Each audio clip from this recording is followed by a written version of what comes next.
wait for a few people to join once Morales put it up, and then then we can get started, man. Cool. This is gonna be a good one today, boy. Good Yeah, man. always is when we 3 get a points, W in it. bro. But this dub, this one's sweet, Oh, fam. Listen, man. Mm. Yeah. Bread is bread. Cheese is cheese, isn't it? This one's Get me? good still. that might be a title already, boy. Trust me. We playing on Thursday again, yeah. Yeah, we got Europa. 2-0 up. Yeah, Got Burnley on weekend, innit?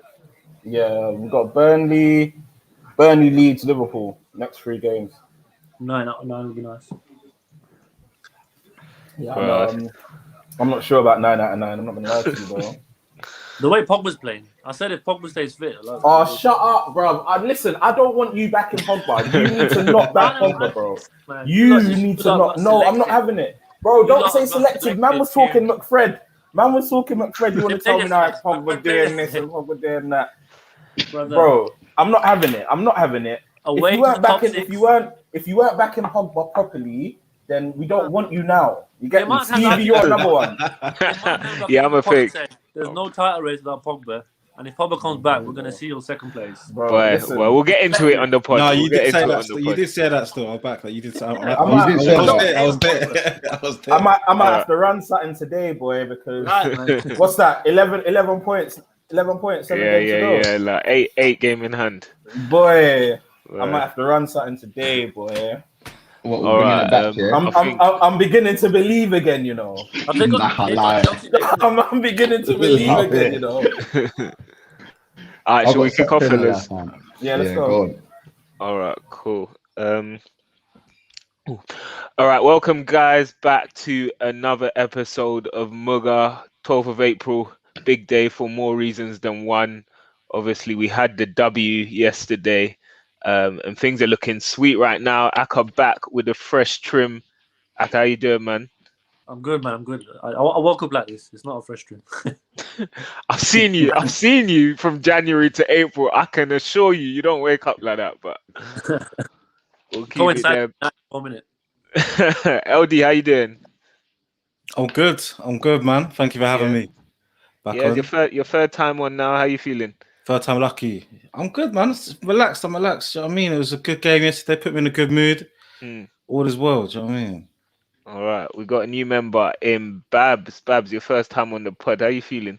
First time on the pod. Hey, I've come with a dub, so it's all good. Yeah, I heard you were I'm all calling me good. Garth Crooks before we started recording. We might have Hey, to- bro. Yeah, I'm not trying to take that personally, but it's hard not to. Hey, some of them shouts. I think it came from when you man done a team or something, and yours was mad. Yeah, Hey, all right. Garth we Crooks. might have to get I'm into have it. to use that one still. No. Aye, and my bestie Yeah. Timmy, how you doing, fella? He's saying I'm not looking that dark today, yeah? Nah, you got the new lighting. Not even, bro. This is outside, fam. It's Yeah. just beating on my face today. You get me? What's that? Clocks go back 1 hour. You good? Yeah. Oh, allow it, man. Come on, bro. Looking. Now we're back though. Yeah. I've got a little something to run today because I'm excited. You get me? All right. We look forward to it. I'm excited. You get me? But yeah, man. Come on. All right, cool. Before we start, obviously, you know, we got to plug the Discord with more enthusiasm than Elijah does. If you're not already to subscribe to that, make sure you do. Dishing out hella bows on the Discord yesterday. I'm not going to lie, I don't even know what a bow means. That's all of this young people language. But if you get on there, it's exciting.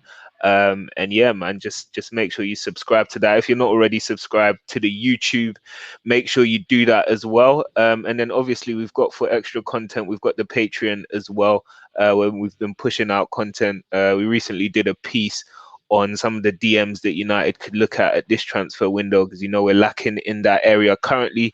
So yeah, definitely a whole host of content for you guys to get your teeth stuck into. But today we're going to be primarily talking about the Spurs game, probably one of our best results this season. But it didn't start off so well. We started quite sluggishly in the first half. Aka, I'm gonna go to you first. What did you make of that first half? Why is it that we can't seem to start right on the money? Why does it take us going behind to sort of pick up the pace? I think we've got into a way of play where we mirror the opposition. So Spurs weren't really great. I mean, I don't think we were bad in the first half. We were just really not at the races. Expected though, because you have to take into account we had a European away on Thursday night. They've not had a week like Spurs to prepare for this game. But Spurs were slow out of the blocks as well. The first half was a bit of a non-event. We sort of mirrored them. We should have been going in 1-0 up in that moment, 5 minutes of madness. We should have been 1-0 up. I didn't think the first half was as bad. It was slow, but that's inevitable. Like I said, when you've got games week in, week out, 2 games a week, traveling away, I was expecting that. Obviously, the goal conceding then just before halftime gave us the impetus in the second half to go and have to chase the game. And we are a better team when we just sort of let the hatches go off and we chase games. And we showed that in the second half. We upped it up a gear. Spurs couldn't get close to us, and they deserved 3 points. I just feel like we need to stop showing teams respect next season. Like, yes, it's Mourinho. Yes, it's Spurs. But the fact is, we're a better team. I also think the 6-1 might have been playing on their minds, and Mourinho picking them apart early on in the season. But second half, when they went 1-0 down, they thought we need to go get the 3 points, and we showed what we can do when we go for teams and we don't show them the respect that I think sometimes their reputation deserves. But sometimes we just need to sort of back ourselves more. And I hope the natural growth for the team is that next season that we play to our strengths more rather than trying to stop the opposition or mirror the opposition. Yeah, 100. Timmy, I'm going to come to you next. Obviously, like I said, we started the game quite slow. We had Cavani up top, no Martial. What did you make of the lineup when you saw it? We also had Rashford on the right, and we had your boy Pogba playing on the left. What did you what did you think rather of the lineup when you saw it? Did you think we were going to get that W, or were you quite nervy? Bro, I was confident from the beginning, man. If you've seen Tottenham play from December onwards this season, you can just see a team that's just not good. They rely a lot on the individual brilliance of Harry Kane. Son just came back from a little injury as well. So I went into the game like Spurs' lineup was expected. Our lineup was pretty expected as well. If I'm being completely honest with you, though, I wanted Greenwood to start instead of Cavani. So I would have had Greenwood up front and Cavani on the bench. But what can I say, man? Cavani's had an excellent game. It's what we need. It's what we need from our striker. That was a proper number 9 performance. I don't think we've had a number 9 performance like that since Van Persie, bro. If I'm being completely honest with you, Lukaku weren't doing stuff like that. Martial sure as hell ain't doing stuff like that. And yeah, man, I was really happy. I was excited when we went 1-0 down.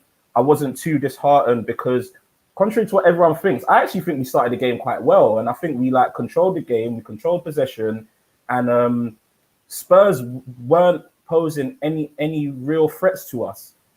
It was a bit sluggish, but like I said, as expected, we just come back from flipping Spain anyway.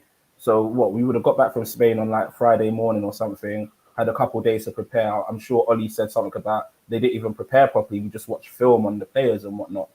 But yeah, I thought that we started the game quite well. I thought we were the better team up until we conceded the goal, up until we scored our goal. That was ridiculously ruled out, but whatever. And then a little error from Lindelof kind of cost us with the first goal. I think other than that, I think we were pretty good.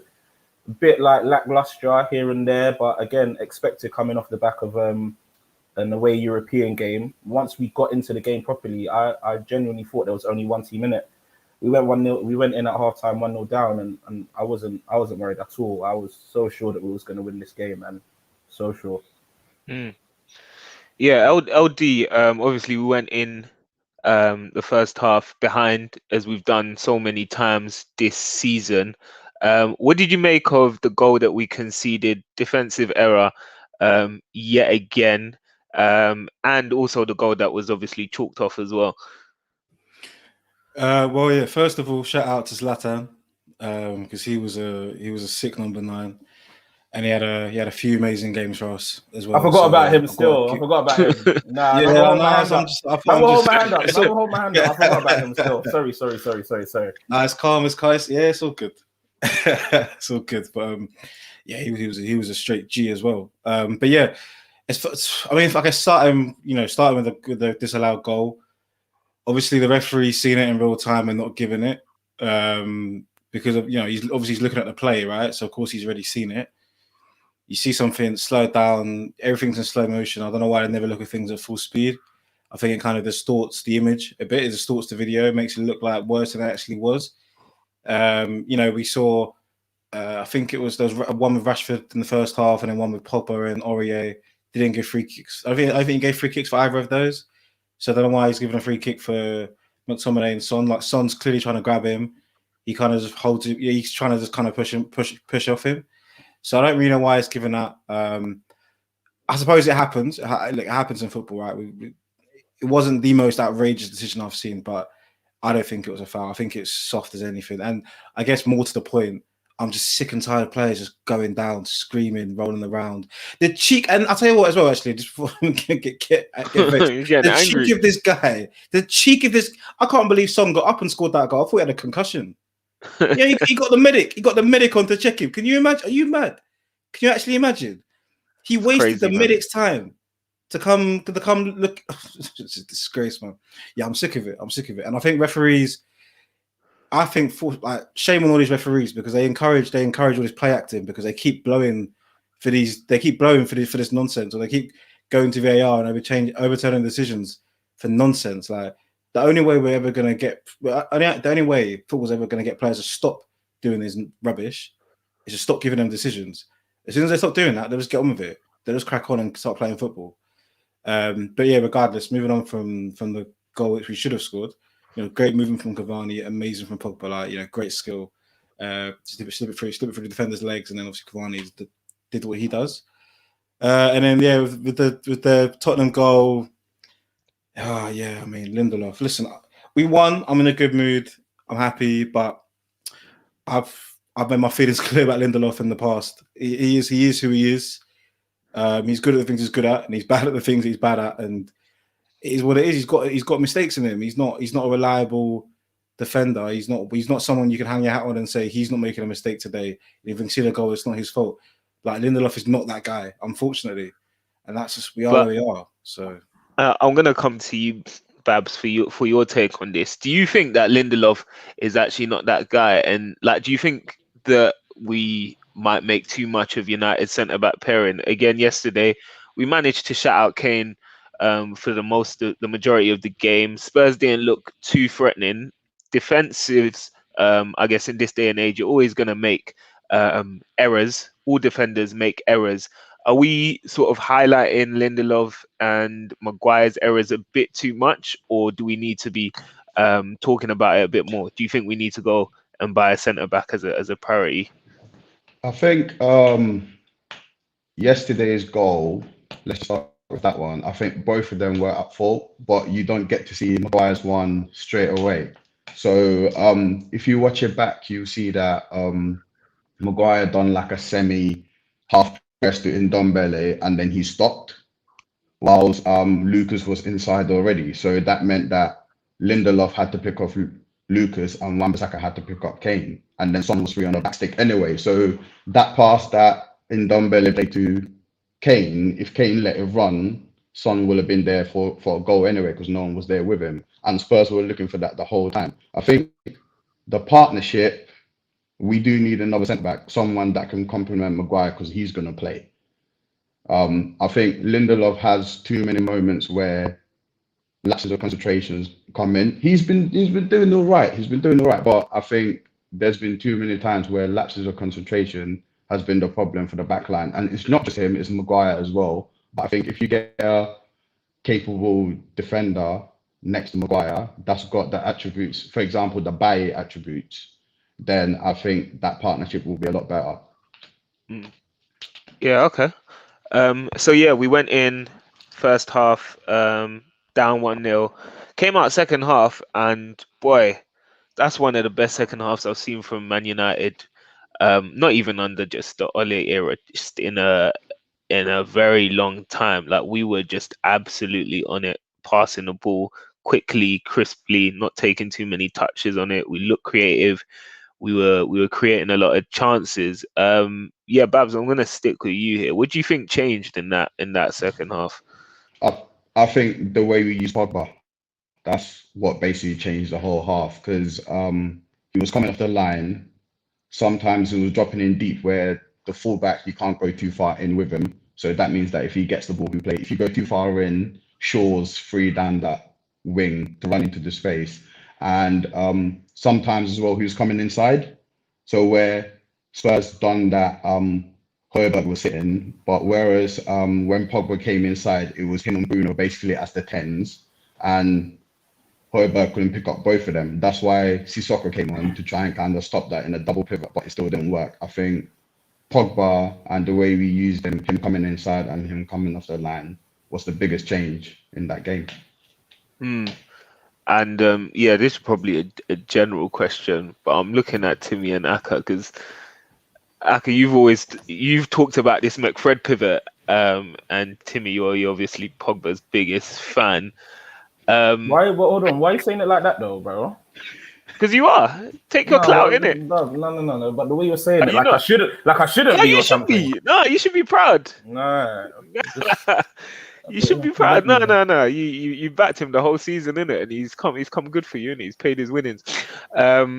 But no, what I was saying is obviously Aka's kind of sat on the side of the fence, or I guess explained the position that Solskjaer's had to take in playing McFred together, and you've been more of the opinion that Pogba should play in his best position.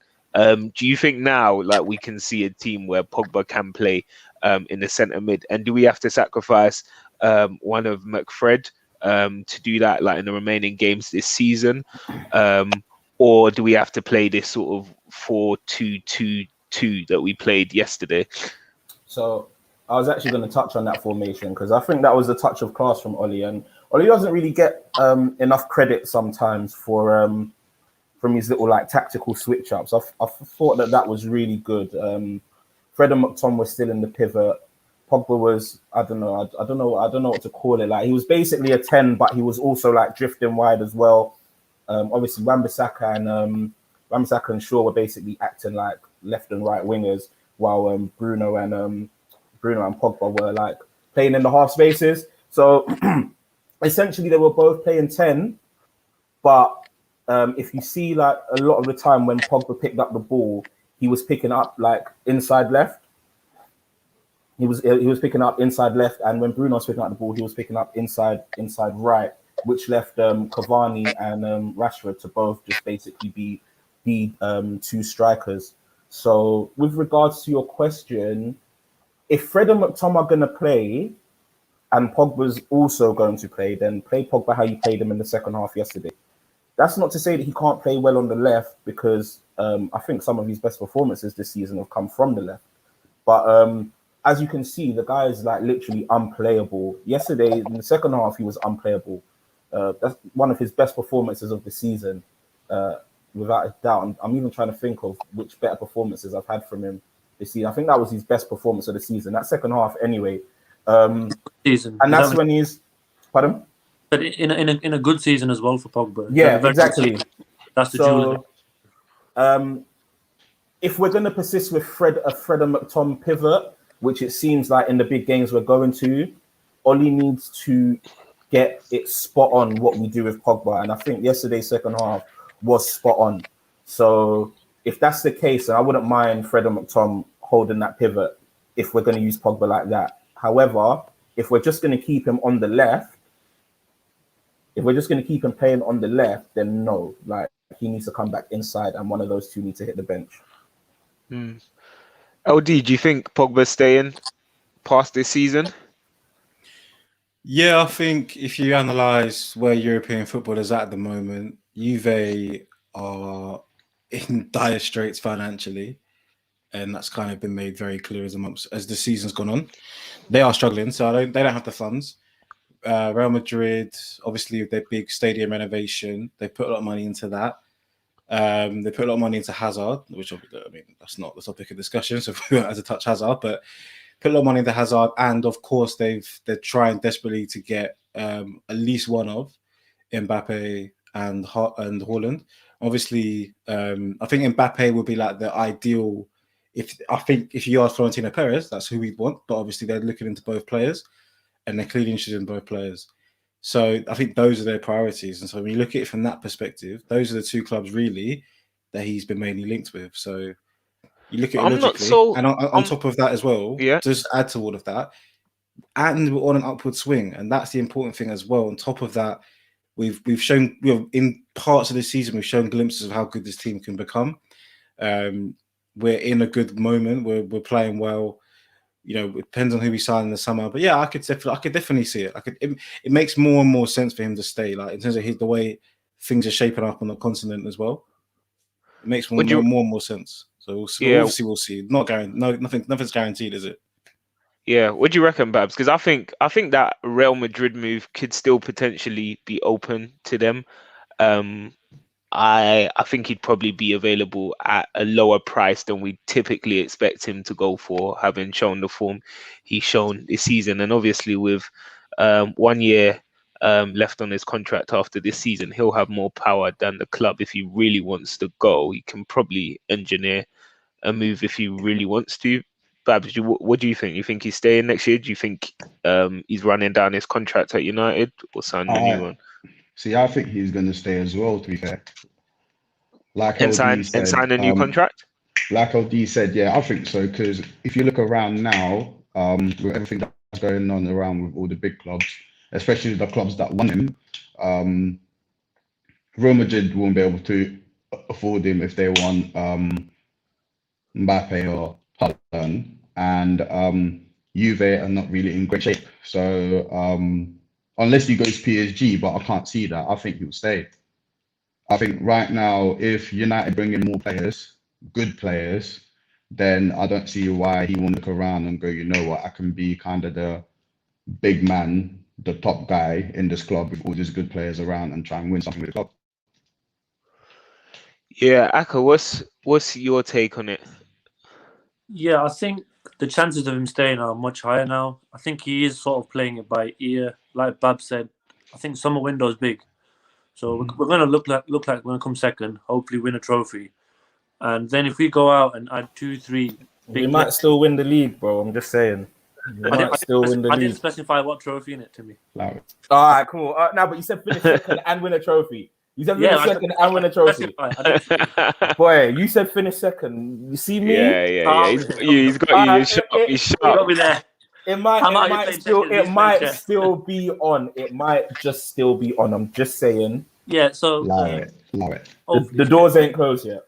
But the summer window is big, so if we go out and buy 2-3 key additions to the team, and we want to push on from the second place, and we show intent, and we start next season off to a flyer, I think Pogba will sign around September, October time. It's dependent on how we start the season and what we do in our summer business. But I do think Pogba is deservedly getting his flowers this season. The narrative that he's a bad egg and he's not fitted in at United has sort of changed over the last 6 months. He has shown he is our best player. He has risen to the challenge. I remember when Bruno was putting the numbers away, people were saying, this is what Pogba should have been doing. And all of a sudden, Pogba's showing Bruno levels now as well in terms of quality of play. So he's getting his flowers and he looks happy. He looks happy with himself. He's playing good football. So I think it's all dependent on how we act as a club now. If we show that we're serious and we want to go win more trophies and really push on now, he will stay. If we're still on a joke thing, he'll just run his contract down. And then he'll take that free agency come next summer, and he'll have a pick of any club in the world. Yeah, Timmy, I'm gonna come to you. If you're Pogba, would you stay or would you go? Obviously, I think it's got similarities to the Kane situation, where like you're at the point in your career where you're probably gonna get one final big move if you want it. He wants to add some trophies to his his current cabinet. Are you going to run down your contract? Are you going to sign a new one? What would you do at this point? If I'm Pogba, I'm probably signing a new contract. I think he's 28 now, and I don't think that it's too late for another move. So he can sign he can sign in the summer, I don't know, 4 or 5 year extension, and then if it doesn't work, he could still leave by the time he's 30. He can have a good 3-4 seasons at a Madrid or a Juve or wherever he wants to go, or a PSG or something. But I think right now, in the climate that we're in, it would probably be in his best interest to sign a new deal. Everyone seems to think like once you get to like the age of like 28, like your career is like only going to start like slowly like declining, and I just feel like that doesn't have to be the case. How old was Hazard? Got his move to Real Madrid at 28, but then you see players that have gotten bigger moves at like an age like 30 and have still managed to play at the peak of their powers for another like 3-4 years. Like for example, Andrea Pirlo when he went to Juventus. So I think Pogba would be helping the club by signing a new deal because we know we'd be able to get some good money for him if he does eventually decide to go. But at the same time, there's a lot of we've got a lot of what's that word, bro? I'm so shit at words, man. There's a lot of oh, bro, my head is gone. Like not confidence in the team, like potential. That's the word. We got a lot of potential in this team. Yeah, we got there in the end, man. But we got a lot of potential in this team, and like someone like Pogba could be the kind of player to like put this team over the edge. We do need a few signings, but as you can see now, we're not far off. We'll probably end. I'd guess we finish maybe like 10 points off City, and that's not far off at all considering where we were last season, and where, for example, in Liverpool, where we've completely like switched roles with them now. We are the better team. You understand what I'm trying to say? And with 2 or 3 more signings, then who's to say that we can't do well? But if it goes the opposite way and we still aren't any closer to winning the league, Pogba will have another 3 years left on his deal, and he can still get a move at like a 30 or 31. So if I'm him, I sign a new deal, guarantee yourself some money, and you know this might be the first of 2 potential more big contracts left in his career, because if it's going downhill, he's not going to stay. He's not going to do what he did this time, and you know, and sit around and wait on the deal to run down and this and that. He's gonna say. So, for example, if we finish like a 4th next season, or we miss out on Champions League or whatever, he's going to be in their ear like, look, okay, we need to go. You could put clauses in these contracts. You could anything. Do you know what I mean? But I think it's in his best interest, sign a new deal and reevaluate in the next 1-2 years, because you could still get that move. He's Paul Pogba, for God's sake. I don't think he signs though until the back end of the year, calendar year. Personally, to me, there's no reason for him to no. sign. But the Man United just sell him then, because we're not going to risk losing him for free. But like, I don't know. I think he's gonna wait till August, September, see how we have what kind of window we have, and what kind of start to the season we have. If we push on next year in the first 8 to 10 games, and we've got a good return, and we're looking like we might be going for getting closer to the title, then he signs on. I just don't think that would be ludicrous. That would be ludicrous from the club, man. I just think that would be so stupid if we let man come into the last year of his contract without selling him, because as soon as it hits January, because he's not staying in England, so we're not worried about English teams poaching him. We're worried about foreign teams poaching him. As soon as it gets to January, if he's not signing a new deal, everyone can talk to him for free. But I think for Pogba's sake, he's gonna want to see what the club are going to do in the transfer window. And that's why we need to work quickly in the market. We need to work quickly in the market. It's not serious, Timmy. Like, this is why we've got ourselves into a situation where we're not going to sell him, and he's a very important player to our team, if not the most important player. But the board has got to a position now where we can't afford to sell him, and he might run his contract down. That's why the ball is in Pogba's court. He's empowered now. He can do what he wants, and he will do what he wants, and rightly so. There's nothing wrong with that. He should do. Absolutely. But we will sell him if he's not signing a new contract by the end of the transfer window, or nearing the end of the transfer window. We're selling. We cannot risk losing money on Pogba. We can't risk letting him go on free. I've got to say I disagree slightly in the sense I disagree.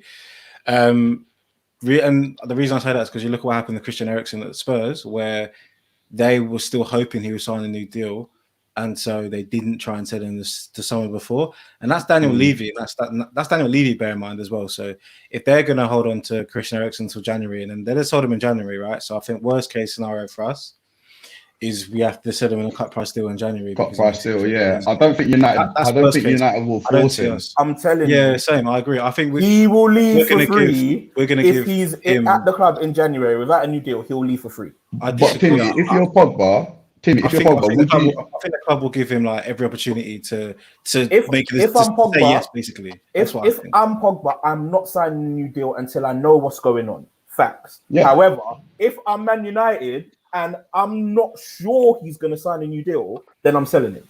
Yeah, but Man United. You cannot risk losing him. You cannot risk losing him for free. I don't see. I don't see. So also, I don't see Solskjaer condoning. Yeah, because they've got a great relationship. Number one, obviously, from a commercial perspective, he's really important to the club. Number two, so for those combined reasons, I don't see the club or I don't see the club as in like Woodward and Co. Or nor do I see Solskjaer like really sticking him with it and saying, oh, like I don't see them putting him on that kind of pressure.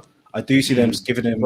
I see them giving him like every second possible to make a positive decision in terms of staying. However, Raiola is definitely sticking it on them. Absolutely. And he's going to be shopping man around. Raula's going to be shopping man around from when the transfer window has closed, right? Okay. Raula's going to be shopping man around. And also think about it. If Pogba's leaving on a free, he gets way more money. That means more money in Raiola's pocket. It does not make any sense. I'm telling you, it won't make any sense. Raiola will 100% be against letting Pogba go into another team with 6 months left in his contract. Ride out the next 6 months. You're going to get like a 30 mil sign-on bonus. I'm going to get my 15 mil, and he's still going to get 350K from an elite team. Man United will lose him for free. How much do you not tie him down this summer? If he goes this summer, how much do we get for him? If he goes this summer, yeah, depends on his World Cup. His Euros. We can get if they win it, we will get our money back, minimum. Right, we'll get our money back for Pogba. If they don't win it, we get 90 mil back for Pogba. It was 80, but we get that back for Pogba.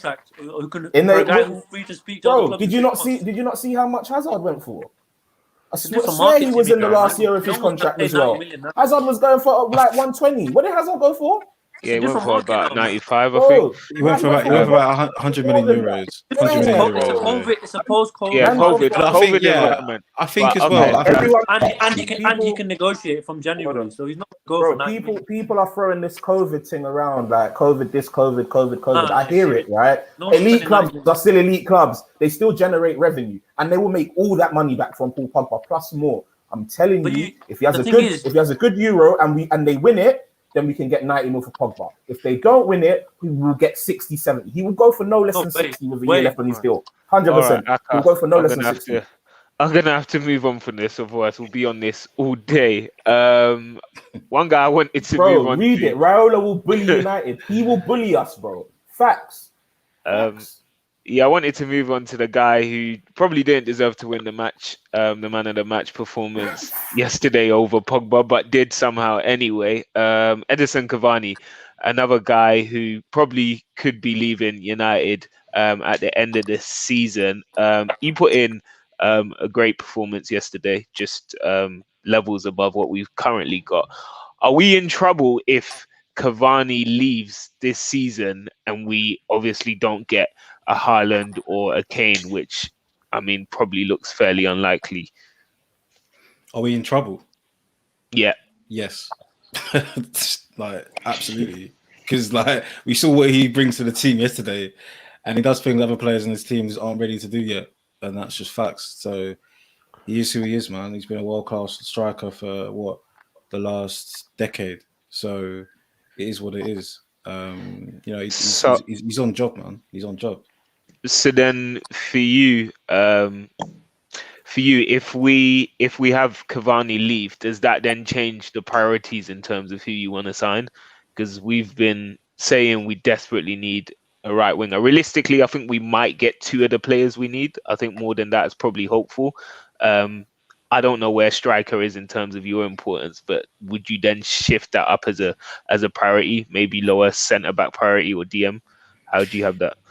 Yeah, I mean, it's a difficult one because ultimately it will depend on who's available as well. Like, it's not just on who we want, but it's who, for example, Borussia Dortmund, it's who they want to sell. It's who they're willing to lower the valuations for as well. So that of course plays a part inevitably.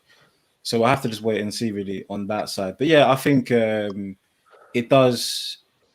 I think to be honest, I think regardless whether Cavani does go or stay, I think we need to strengthen. We know where the key areas are, and we just got to try our best to strengthen them. And again, like I said, that will depend on who clubs are willing to let go and for how much they're willing to let them go for, and which players. Bear in mind, a couple of players that I know we're talking about. One of which already chose to not come to Man United already. So it also depends on who wants to come here and who's ready to play for Man United and who's excited to play for Man United as well. So all those things factor into it ultimately as well. Babs, obviously, the noises coming out seems like Cavani actually does want to go back to South America. So based on that assumption, how do you prioritize the signings we need this window in order of position? I still think a DM is the main thing we need because we can't go into next season with McFred.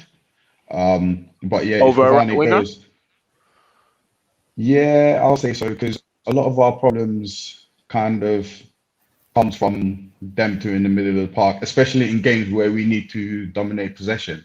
Because we've had many games where we don't dominate a lot of the ball for a long time in the games, and you can't win stuff if you can't do that.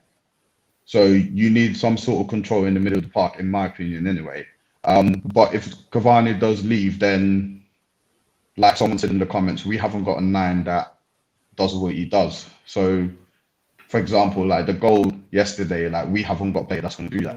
I think Mason will be good, but I think we need someone like Cavani, someone that's going to sniff chances, make the runs, like them from post runs and get the goals. But if we don't replace him, I'm not that worried, to be fair. If we don't replace him, I'd rather we replace McTominay or Fred than kind of bring someone in for Cavani because I believe in Mason. I think Mason will be good. So what's your order then? DM and then what's next? If Cavani leaves, yeah. Yeah. If Cavani leaves, then I'll say DM, right winger, a proper right winger, and then a striker. No CB. Aka, what's your thoughts? I think we do desperately need a DM, but I don't think the club's going to buy one in the summer. I've got a nasty feeling. Like I think they're trying to fumble upon a signing for Rice through Lingard. But if they can't get that one, I don't see I don't see the club signing a DM, even though we should. I think it's going to be centre back, right wing, and a number 9. What in that order? Yeah. I think a centre back is a priority because. Babs was talking about earlier, Lindelof and Maguire just haven't got it in them to go to the next level, and that is trophies, championships, title races. Like they play good for 8 games out of 10, and they've got like a moment of madness in them. You see when they get dragged out of position and they don't have the protection of 2 holding midfielders, they look a bit erratic when they go out into the channels and they have to mark strikers or if they have to push up with a high line. So I feel we need to get someone like Bab said with the attributes of Bailly. We can push up higher then, and we might not have to play 2 in the middle. And Ole is quite clearly very happy with the midfield, so I just don't think the club's going to use that as a priority. I think it's going to be literally a centre back, a right winger, and a number 9. What are you saying to me? Any different in your opinion to that? I think priority centre back. Over DM or a 9. It's centre back or 9. Do you know what? I'm with Akal. I don't think that. I think Ollie's happy with his midfield. But I guess the question is, would you be if you were Ollie? What you know what it is, right? Yeah. You know what it is. If Pogba stays, then I'm happy because I'm seeing what James Garner's doing at Nottingham Forest at the moment, innit? And I think that he can come into this team next season and just sit Fred on the bench. So I think with better off spending the money elsewhere, just because I feel like the DM's not going to win us the league. I was having this conversation earlier. I feel like if we had a commanding centre back, like if we had an 8 out of 10 centre back, I feel like he's the difference between us being 11 points behind City like we are now and being 4 points behind City. I feel like if we had a striker, a top number 9, that's the difference between being 11 points behind City as we are now or being 2 points behind City or neck and neck with City. I don't think a DM is the difference is the difference between us getting any closer to City. If we had Pogba and a nice controlling midfielder, so a DM that can actually play like a proper number 6, like Garner is, then I'm happy with McTom coming off the bench or McTom starting some games, because if we're being completely honest, he's not had the worst season. He just isn't a very good footballer. You know what I mean? But sometimes you need these passion merchants. You need man that are gonna get stuck in and this and that. That's the You one. know what I Join mean? Join the club. Join the club. No, I'm not in the club. I'm not in the club. I'm not in the club. Welcome, brother. My thing with McTom is his intelligence. He's not smart. If he becomes a smarter footballer, I don't care that he's not the best technically, right? Just be smart with what you do. Plug in the holes where you need to. Read the game better. If you're reading the game well, I don't mind playing you when we're playing a Burnley and that when big boys need a rest. But if we're going priority wise, I'm not going to put DM in my top 2 priority just because I've got faith that when Jimmy comes back from Nottingham Forest, pardon? I think Jimmy goes on loan again next year. He will go on loan again. Then if he does, then we need a DM. But you see, the thing is though, I like throwing these man in the deep end, and I think he's good enough because I'll be watching man at Nottingham Forest, and I'm telling you, this guy is a serious player. I think he goes on a Premier League loan next year, so not Championship. I want him to play in it because I still feel like we're light in midfield anyway, right? Matic is coming to the end of his tenure. So I think Matic plays well next year. If you hear me out, though, I think the reason why I chose centre back is because the centre back changes our style of play. Like the reason McFred plays is because we don't trust our centre backs. If you bring in, what you're saying? If we bring in a centre back's my first priority. Yeah, it's my first choice as well. But what I'm saying, what that does is for the rest of the guys that choose in DM, if we get a centre back, it changes our style of play. So we can play a higher line. That centre back should be quick. He should be able to cover.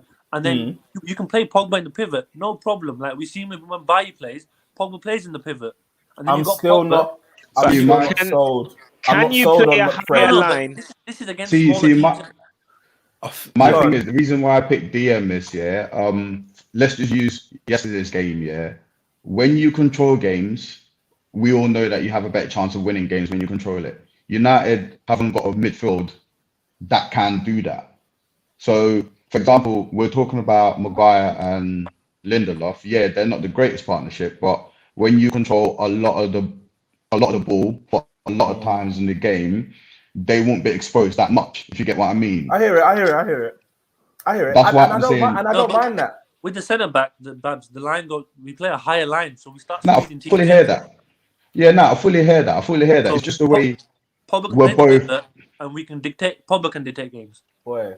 Yeah, it's just the way we're looking at it. But then he's going to keep playing this formation that he likes, this 4-2-3-1.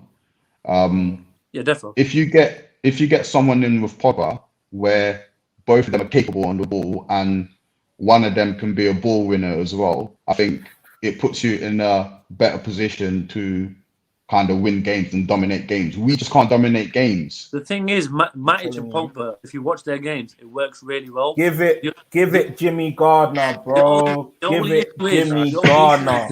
Throw man in at the deep end, buy a centre back, buy a 9, and we're good. 21 and 22. I'm not gonna lie, I'm with it, man. We should just see. He's weak, relegate man. Fred to the bench. He's physically not fully developed to play at the highest level. Gardner's going back out on loan, man. I'm not being funny. Like all this physicality is overrated. Like if you can't, if you can't get touched, then no one's worrying about that. Someone like Scholes, they couldn't touch him. He was never the most physical. you just couldn't get near Scholes. You couldn't touch him. Jimmy's a tiny lad, though, man. I think he just needs a bro, bit I'm more. telling you, yeah, bro. This guy, I didn't know he was this good. He's I good. didn't know he was this good. He's really good, but he needs bro, more adult football playing he's time. quality. And I want him, like, even if I have to stomach another season of Fred and McTom, yeah, and Jimmy just coming off the bench, getting the garbage minutes, playing in games that don't mean nothing, yeah. And then, you know, like Greenwood had his push at the back end of last season. And then when we feel like he's ready, he gets his push from like February onwards. I think it saves money. We don't need to bring in another DM. We can focus on getting a top centre back, and we focus on getting a top 9, right? If we're not going to do that, and if we're going to loan him out again, then yes, we definitely need a DM because them two are not good enough. But I'm providing an alternative. By the way, for me, I think a top centre back and a top number 9 is enough for me personally. If you go and get a Harry Kane and you get a really good centre back, this team is going to get involved in the title race. Yeah, but we're still gonna be getting exposed though. We still go right winger. A top centre back transforms the back line, and then I want Sancho, but I just feel like the thing's too. He's a luxury now, man. Not even that he's a luxury. I just feel like right wing isn't the priority no more, man. It's a luxury, then, isn't it? Like, look at how we played this season. Like, and I'm telling you, a top centre back or a top striker, one of the two. I think a top striker more so than not gets us this close to Man City. Yeah, of course it does. Our number 9 has scored 4 league goals. The top striker at United should be scoring 20 league goals. That's 16 goals minimum. 16 goals minimum. 16 points is about 10 to 15 points, depending on the season. And we're going to get 80 points this year, I think, or thereabouts. You put another 10, 15 points on, you're talking 90 plus. That's title winning levels. So I think two signings are enough. The thing is, though, like what I would say is Greenwood hasn't scored anywhere near as many goals as we thought he would this year, and particularly neither has Martial. Neither has Cavani. If we neither has Cavani. But I guess it's just a counterpoint is that if we got someone like Sancho if Sancho is bringing 15 goals, 15 assists off the right wing. No, but I disagree though. Again, it just Sancho's not getting 2020 in the Prem. He's not getting 2020 in the Prem. I didn't say 15. Last year. No, the comment says 2020. Oh, okay. Even 15, I'm not even sure. 15, I'm not even sure. Sancho was a priority because Martial was putting goals away up top. So we thought number 9 is sorted. We're going to get a right winger. This year, no number 9 has put anything away. So the goalposts have changed this year. Sancho is now a luxury, and a number 9 is a priority. Yeah, the thing is, though, City's top goal scorer is who? Gundogan. And how many goals has he got? Like, 11, 12? So they share their goals out. Yeah, they share their goals out between the teams.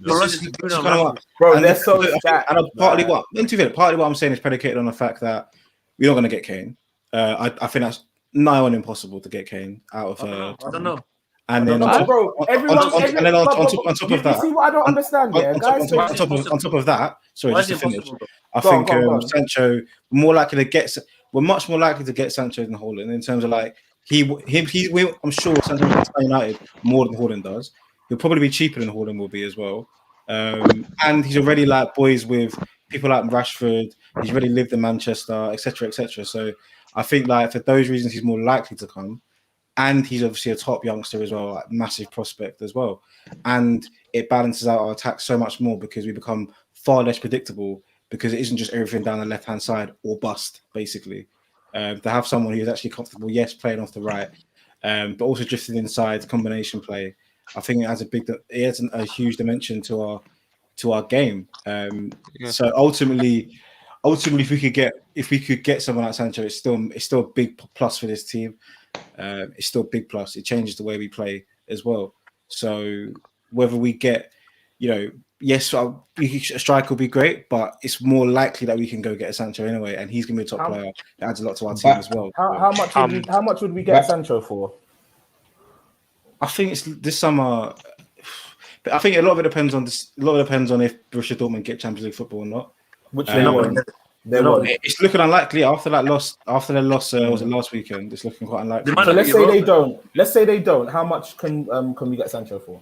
I think. I just want to see something here. I mean, it's all conjecture, isn't it? I think we're looking like around maybe 75. 75. Okay, and how much could we get Kane for? Kane's not coming for less than 100. That question's for you, Aka. So it's at least 120 million for Kane. Because Aka thinks we can get Kane. Aka thinks we can get Hayne. LD thinks we can get Sancho for 75 mil. but we can't get 80 mil for Pogba. It's different. Why? I can't Why believe is it this all guy. these other clubs? Hold on, why is it all these other clubs? that is class. That's Bro, all disgusting. these other clubs I'm can't Well pay played. this money for Pogba, but we Disgusting. can pay Well played. 150 Well for played. Kane. Well played. We can pay 150 for Kane. We can pay 75 for Sancho. Well played. Well Someone, played. Well played. You know what? someone make it make I sense. like- Is I Man United the only team with money in the world? He's I like- manipulating. Someone make it make Ask sense. questions. played. That's I like his that, but answer. you've got to bear in mind. You've got to bear in mind. Relax, please. Cool. Let me move it on from there because I can see you lot wanna Boy. continue on that convo. Dean Henderson yesterday, effectively like sweeper keeper in for us. You mentioned something, Aka, which is if we get a top quality centre back, we can push the line up maybe like 10 yards. But that seemed to be something that Hendo's doing since he's come into the side, giving the defense more confidence to push further up. What do you think of his performance yesterday, Aka? And are you any more convinced that he can be United's number one? He is United's number one now. Like he's been knocking on the door for the whole season, and he's taken his opportunity. He had a couple of soft goals go in, but on the whole, if you watch the games he's played this season, he has he's done his bit, and he's in two of our biggest performances this year were down to him. So City and Spurs, he's assured. Like when the ball was going up in the air yesterday, I had no doubt he's going to collect it. He's confident. He's good. He's good with his feet. He was for yesterday. He did something I've not really seen him do a lot before, but he was sweeping up and he was protecting our defenders. And it's just so refreshing to see a keeper come off the line. It's been a decade, man. Like De Gea doesn't come off his line, and the keepers have got to be braver in modern football. And if he can come off his line, the fullbacks can push up a bit more, and we can be a lot braver in our style of play. And we saw that yesterday. The reason we dominated the second half was because we pushed the line up and we were braver. The fullbacks were actually pushing on and making chances, and Henderson was sweeping up. For me, he's now number one. He's going to start next season as number one, and I just hope he pushes on. And he's got all the attributes. His shot stopping is improving. That, for me, is still a weak area of his. But on the whole, he's a much more rounded keeper than De Gea. And he's got the confidence in himself to be the number one for Man United. And that's the big thing when you play for United. You've got to believe that you are good enough to play for United. And he believes that. Yeah. All right, Babs. I guess one final person to mention from yesterday's performance. Yeah, there were a lot of good performances yesterday, but Aaron Wan-Bissaka perhaps doesn't get much praise from this podcast. Certainly, he was good yesterday. He looked good going forward, which is something we want to see more from him. Do you think he's improved this season in terms of going forward, and do you think we've got more to see from him? Yeah, I think he's definitely improved this season. I think he's a lot more confident going forward. He's a lot more braver on the ball, which we've all been screaming for him to do. We all know he's good defensively, but on the ball, he needed to improve because teams were starting to target him. So with their press, so they'll wait for him to get the ball and then they'll press. But to be fair, Spurs done that the first 10 minutes or so when the game was kind of dead yesterday, where they were waiting for the fullbacks to get the ball to press. But in general, I thought he was good. Got on the ball, kind of stuck with his man. I won't blame him for the goal with the back stick because he's had to tuck in to be on Kane, so that's not on him. And it's the fact that he's actually bumming down the byline and getting crosses in the box, which kind of you need to do now as a fullback. You can't just be a good defender. You've got to be able to do both ways. Obviously, he's still got a long way to go attacking wise, but I think he'll get there. That's not a position that I'm really worried about, to be fair. Fair. Okay, cool. All right. So one question that was that we put on Twitter today was if you had the chance to sign 3 ex-players from one of the previous Man United squads, who would it be and why? In the interest of time, I'm going to shave it down to 2, but I want to hear you lot's thoughts on 2 players from Man United's history that you'd pick to come into this current squad to win us the title. Timmy, I'm going to go to you first. Right, the question was 3, bro. You want to shave it down to 2, fam? Let's just be quick with Let's make it techie, Let's just be quick with it, innit? All right, so go for your 3. Go for your 3. Most of us think we need a CB, DM, and striker as our 3 priorities. So obviously they'd be 3 positions that we need to improve on the most. I think if we brought in Rio Ferdinand, He complements Maguire very well because he's a quicker centre back. He's a better ball playing centre back. He reads the game better than Maguire. So basically, we'll cover up for Maguire's deficiencies. So yeah, Rio goes in straight away. One thing we're missing in the midfield is a leader. Roy Keane is definitely going to be my midfielder. He'll bring the best out of everyone as well as give it 100% every single time. He's not just a workhorse like McTominay. He's also got great technical ability as well. So he comes straight into the midfield, and the striker, Ruud van Nistelrooy. I don't really want my 9 to be the best footballer per se, like that will link up play and do this and do that. I just want my 9 to score goals. And that's something that Van Nistelrooy does. He's just in the box, give him 3 chances, he's bagging 2 of them. So yeah, Van Nistelrooy, Keane, and Rio for me. All right, Babs, you know. Does Cavani stay? Yeah, Yeah, I mean, base it on Cavani's part of the team, Alright, innit? So yeah. Cavani stays. All right, then I'm going Keane in the middle, Rio at the back, because I think exactly what Timmy said. He complements Maguire perfectly, and he will be a leader. He will read the game well, and that defense will just get better. Roy Keane in the middle because he's a ball winner. He's comfy on the ball, and he can drag players along. I think those are the 3 things that we are lacking so much in the middle of the park, where someone will just kind of grab everyone together and then just get us playing. If you have him and Pogba in like a double pivot, I think, well, that'd be amazing still. And Ronaldo right wing for me. If you have Rashford on the left, Ronaldo on the right, and then a Cavani up front or something with Greenwood coming on, I think that front 3 will get you a lot of goals. And at the end of the day, goals win games.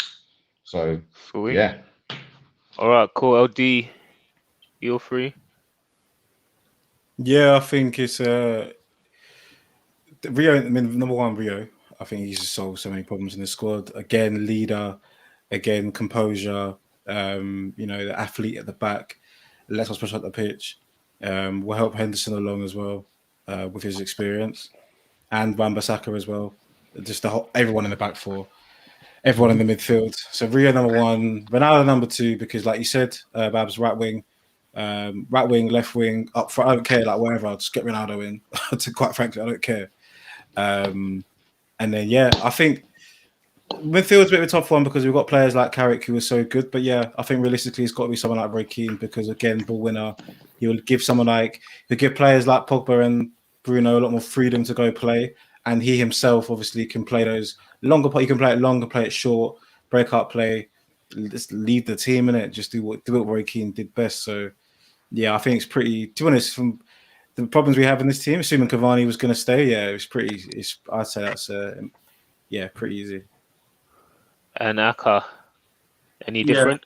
Pretty similar. Like you've got to go for Rio. Stam and Vidic were good defenders, but they don't suit Maguire, so you've got to choose Rio for that fact. I'd actually go with Scholes in the middle because I just feel we could dictate games more. And I've just got this image of our wide forward, so Rashford, Greenwood, whoever, running in behind, and Scholes just picking them out. Scholes could break any line of defense as well. He's got goals in him as well. So I take Scholes over Keane actually. And then you've got to go with Ronaldo because he just plays across the front line and he's got goals in him. So you can't even. That's what we need. We need goals up top. Interesting that no one mentioned Waza. I think he'd have done a solid job up top for us. He probably does the job that we'd all want Martial to do. In fairness, but yeah, all right. Martial's name. I'm not mad at Wayne, but he's not a goal scorer like Van Nistelrooy. So yeah. Did Martial get his name mentioned in the same sentence as our record goal scorer? Yeah, it's mad still. But for what we need, Wait, what? It's Garth Brooks. Who's surprised? Is that what we're going for? Like cheap shots? I literally said we'd want Martial to be doing the job Rooney's doing, and this is what we're gonna do. I'm gonna say it was in the same sentence. But you then went and said the same two in the same sentence. If that's what we're gonna do. Now, but for what we need right now in this team, Waz is my favorite United player, but for what we need right now in this team, I think them players will be more important than him. Mm. Yeah, agreed. I don't know, the season Ronaldo goes, Rooney gets 30, but hey ho, we can Garth, get allow into it, that man. another time. We can get into that another time. All right. Fucking love that name, bro. Garth Crooks, isn't it? He's a Man. sugar bandit. All right, we've got Granada in the week. Any fears or concerns about that performance? We've obviously talked about Oli overplaying some of the players a bit too much. Do you think we need to rest players ahead of that game? Should be a straightforward one. We hope. I want to see. Oh, sorry, who you gonna? No, No, go ahead. go. I want to see some players get more minutes, man. Some people in the comments have been talking about, why haven't we seen more Bailly? Why haven't we seen more Tuanzebe? I want to see one of those guys get minutes in this game. I want to see Van der Beek get some minutes in this game. I want to see Rashford rested in this game. God knows he can barely walk right now. Yeah, we need to kind of give our squad some minutes, I think, and just get everyone involved and get everyone locked in for the rest of this running. So that's what I'd like to see in this game. But as far as concerns, nah, I think I don't. After what Granada did at home, we'd have to go a long way. And I'm normally not like this confident about a Man United game of football, quite frankly. But after that first leg, we'd have really, I think we're good. So I like to see a bit more rotation, and just get players in. You know what I mean? Get him into the squad, get him into some rhythm, and just let's crack on. Yeah. Okay, cool. I think it would be rude if I went the whole podcast without mentioning OGS, because he obviously made the tactical switch yesterday to make it 4-2-2-2. He brought on Greenwood at the right time as well, and he's obviously delivered the assist for the Cavani goal and got a goal himself. In the last 7 games against top 6 sides, we haven't conceded a goal from open play. And I played all of them. Sorry. I didn't know that, Akim, but thanks for the addition. Now you know why they're playing it. And since that game where we got battered 6-1 by Spurs, only City have conceded less goals in the league. We're riding second, we're riding high, we win, we praise Oli, we lose, we want him out. Babs, what's your take on him? We've obviously heard from the other guys on the pod this season about Oli, but I'd be interested to see what your view is. I'm not a fan, to be fair, but however, sometimes you got to give him credit. Like you said, we've been good lately. Defensively, yesterday we were good. Like the little tactical change that he made yesterday was good. Getting Bruno to, United to go to a 4-4-2 on Bruno, going up with Cavani to press when we haven't got the ball. That was good from him as well. So yeah, like you do got to give him praise sometimes, but I just don't think he's the guy to get us there, man. So what, you sack him at the end of the season? If he wins Europa and finishes second, you can't sack him. But if it was down to me and I was running United, I'm getting rid of him. I didn't want him at the start, and I still don't want him now. So I'll get rid of him. But it looks like you've got some stronger views on Ole out. Oh yeah, nah, man. I've been screaming that from day one. I can't see it. I just can't see how tactically he has games where he does really well tactically, but that always comes in after a change, if that makes sense. So I'm gonna play devil's advocate, yeah, and say that. And I don't have an opinion on whether he should be in or should be out. I'm still undecided. But I'm going to say that considering he doesn't have a passing DM, Pogba's been injured for a fair chunk of the season. We don't have a right-hand side. We didn't have a pre-season. And we've been playing games basically twice a week. A lot of people say that they don't see tactics or enough style from this current United side, but when would Ole have had the chance to implement this, and does he have the personnel to implement the style he wants to yet? he's he's had the team for a while now, really. So the style that he will want United to play could have been implemented by now. We've seen other managers go into roles and straight away, kind of, you can see what they're trying to do. But with him, it's like United play a lot of games, and the bulk of them games where you don't have any idea what they're trying to do, and you can see the players don't as well. We've had a lot of games where everything's been kind of passive, and then someone like Bruno or Rashford may have a moment of magic. Um, to me, I've never watched a whole United game where everything has been kind of, you could look at the TV and go, oh, that's what they're trying to do. That's what they're trying to do. We try and play out from the back, but we don't do that well enough, and we don't change it when it's not working. So I just can't see what he tells the players to do. Okay. Aka, what are your thoughts? I think it's yeah. Anyway, I'll let you speak on that. What are your thoughts on what Babs just said? Yeah, there's a lot of truth in that. There's no denying that, we do have games where we just sort of, it's like Bab said, we don't have a clue. Well, I don't have a clue what's going on. It's heavily reliant on individual brilliance. But I've always said, I've always said, let the man see his contract out. I can't stress enough how bad last summer's window was. It really handicapped us, and it's funny because the reverse fixture when we lost 6-1, people said he's a dead man walking, and even myself, I wrote the season off. I thought we'd struggle to make top 6 after that result. Okay, I might have been in a bit of shell shock after the performance and the result against Spurs 6-1, but no one envisaged us to go to second place, and we're looking on course for 80 points. And like I said, I can't sit here and say I want Ole out, because at the end of last season, what I said is I want us to get closer to the top, and we've got 66 points 2 seasons in a row. So I want to get somewhere between 75 and 80 points. I can't say that last summer and then he does it. I don't know how he does it. He does it, and then I'll be a hypocrite. So I just want to see him, like I said, let him see his third year out. For any rebuild, you need 3 full seasons. Let him do that. Give him the personnel he wants. I really do believe there's enough quality in that team. If you just add 2-3 really, really good players that suit the positions that we need them in, we can go up another level and we can play a much more attractive brand of football.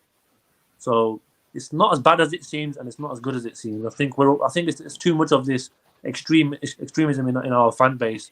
It's either Ole out or Ole in. He's somewhere in the middle, quite clearly, and he deserves one more year. He's earned one more year for me to see exactly which side he's on. Yeah. Timmy, I'm gonna go to you for our final question. This one's from Rick. What needs to be done to sustain a balance and performance like that against Spurs consistently? And then the second part to that is Van der Beek someone that can play more of a role next season, and how? So to answer the first question, what do we need to do? We just need to be more consistent, I think. The problem with us is a lot of the time when one person's playing bad, it seems to trickle down to everyone else. So when one player's playing bad, it seems like the whole team starts playing bad. And a lot of the time it will be if Bruno's not having a good game, or if Rashford's not having a good game, or if Pogba's not having a good game, who are our 3 quote unquote leaders. So as long as the 3 of them stay consistent, I think that we could see performances like that, almost week in, week out. We're not a bad team. A lot people act like we're a bad team. We're not a bad team. I think we've definitely got the 2nd or 3rd best squad in the league, player for player. We're not a bad team at all. We just lack the consistency, which is a problem that we've had. And in all honesty, no one expected Martial to have the season that he's having now. Especially after the season he had last season. At the least, by now, he should be on 13 goals and whatever. And again, that gets us more points. So I just think in order to sustain it, we just need consistency from our better players. Luke Shaw, he's someone that's come on heaps and bounds in the past 3 months as well. He's been unbelievable. Wan-Bissaka, I've always liked him, whether he's good going forward or he's not good going forward. Need a little bit more from Fred and Tom. But again, if Pogba's playing well, if Bruno's playing well, if Rashford's playing well, we don't even need those 2 to be at an optimum level. Just do what you need to do the dirty work. So yeah, consistency, definitely. And Van der Beek, I don't know, man. I don't know. I don't know why he hasn't played as.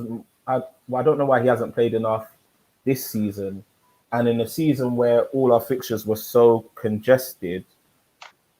If he's not playing that much this season, next season the fixtures aren't going to be as congested as they were. If he's not playing that much this season, why will he play that much next season? Especially if we want another midfielder as well, be it buying a DM or be it Garner coming into the team. I don't know. I just don't really see where he'll get like that much more minutes. Can't really see it, to be honest with you. See, on Van der Beek, I think he just needs to be braver on the ball. I think he's a bit of a pussy as well. They don't see him. They don't look at him and go, "Oh, you know what? I'm having him in the team," because he's not brave on the ball. That's why Bruno gets so much playtime, because as much as he gives the ball away, which is criminal, but he's proper brave on the ball. He tries to make things happen. Like Van der Beek is always on safety. Safe, yeah. I think if Fred can improve the way Fred's improved, then I don't see why. I think ultimately Donny can, but it's up to him. And I think he needs. How's Fred improved? No, come on. I'm not saying Fred is the best. Look, Fred's not the best player in the world, but my God, he was. Man said Fred's improved. Fred's LD fam. You have to take your pass. You have to take your MUGA pass away. Are you saying from when Fred signed to today, he's not improved? Fred's still the same. He was better when he signed. Boy, he was better when he signed. Bro, we need a whole other show. Ain't gonna me, bro. We need a whole other show for Fred. That'll be run. That will be run by Aka, but that might be a court of agenda. Regardless, I think Van der Beek needs to earn that. Okay, look, I disagree, but I think regardless, Van der Beek needs to earn that trust with the manager, with the players, because it's hard, and you need to play. You need more minutes. You need to get more comfortable. And it's difficult. Listen, like you're moving in the middle of a pandemic. It's difficult. Like you're not getting many games. Not as many minutes as you like. Then you're rusty. You get thrown in. I think he has to improve. I completely agree, actually, as well, that he needs to take far more risks on the ball. Like he plays it far too safe, and it's so jarring to watch. And there is a top quality player in there, so I think he can get more minutes next season. He just got to earn that trust, and that means like working harder working harder off the ball. So showing you can be more trusted. Potentially in a double pivot, right? For example, maybe you don't have to play 10. And it also means taking more risks when you're on the ball to break the lines and do the things that the midfielders we currently have, like Fred and McTominay, can't really do. So if he can do those two things, then because he can break the lines, we've seen him, he can do it. He's got the ability to. It's just that he needs to kind of get the confidence up again and get the rhythm so he can feel more comfortable doing it on a regular basis. So I think he can get more minutes, obviously, but like I said, ultimately, as it always is, it's up to him to show what he can do to show out. Cool. Well, guys, it's been a pleasure. Those of you on the live stream, thanks for listening and commenting. Like I said at the start, if you're not already subscribed to the YouTube, make sure you do that. Check out the Patreon pieces as well, and register for the Discord as well. We'll be back next week. Peace. Peace.